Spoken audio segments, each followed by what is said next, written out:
Are your chiropractic claims getting denied because of the AT modifier? You're not alone. Let's break down what the AT modifier is, why it matters, and how to avoid costly mistakes. The AT modifier stands for active treatment.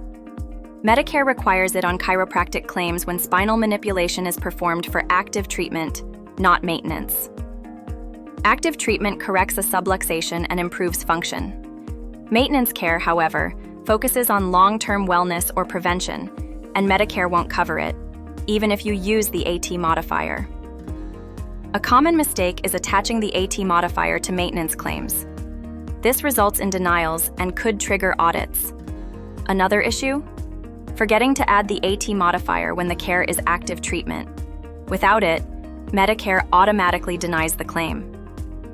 Even with the AT modifier, claims get denied if documentation is weak. Records must show the subluxation, treatment plan, and expected improvement. Fix it with detailed SOAP notes. Subjective, objective, assessment, plan. This proves medical necessity and supports AT use.